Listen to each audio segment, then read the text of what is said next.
أعوذ بالله من الشيطان الرجيم.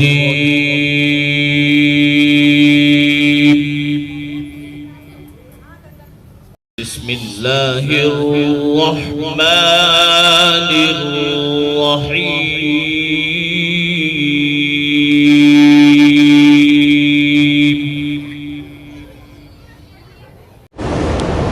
ہمارا کوئی کاروبار نہیں ہوتا تو استغفار پڑھیں. اللہ کا قرآن میں وعدہ ہے کہ جو استغفار پڑھتے ہیں یمددکم باموال و بنین، ان کے مال میں بھی اولاد میں بھی میں برکت دیتا ہوں. یہ تو قرآن ہے. یقین نہ ہو تو الگ بات ہے.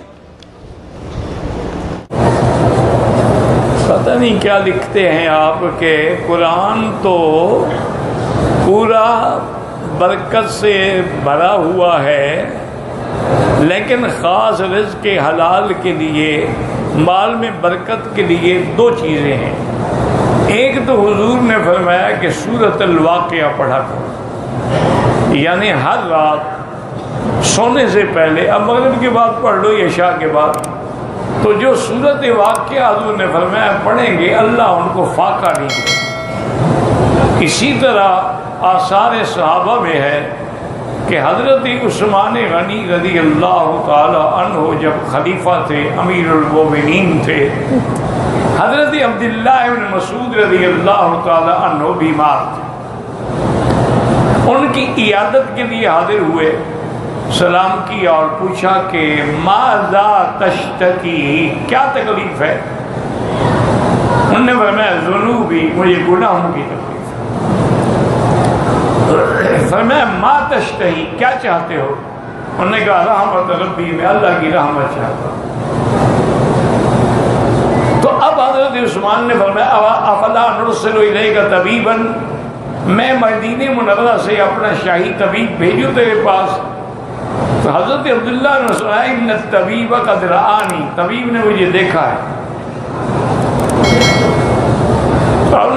طبیب کیا کہتا ہے؟ انہوں نے کہا طبیب کہتے افعل ما اشاء، میں جو چاہوں گا کروں گا. یعنی طبیب اللہ کی ذات ہے، اصل تو شفا دینے والے وہ ہیں. چونکہ تھوڑے سے ناراض بھی تھے حضرت مسعود. انہوں نے کہا اچھا ایسا کرتے ہیں کہ میں، اب اللہ کا شکر ہے بیت المال میں بہت کچھ ہے، میں آپ کے لیے کچھ رقم بھیج دوں ہدیہ. انہوں نے فرمایا حضرت جب میں تندرست تھا تو تم نے کبھی نہیں بھیجا، اب موت کے کنارے میں پیسوں کو کیا کروں گا؟ تو انہوں نے فرمایا اللہ کے بندے تمہاری لڑکیاں ہیں، بچیاں ہیں، ان کے کام آئیں گے پیسے. فرمایا علمتہن سورۃ الواقعہ، میں نے اپنی بیٹیوں کو سورۃ الواقعہ یاد کرائی ہوئی ہے، ان کو فاقہ نہیں ہوگا کبھی. تمہارے پاس پیسے بھیجنے کی کوئی ضرورت نہیں. تو اس لیے ایک بات تو یہ ہے کہ سورۃ الواقعہ ہر مسلمان، مرد ہے عورت ہے، وہ پڑھا کرے. یاد نہیں ہے تو قرآن کھول کے پڑھ لیں.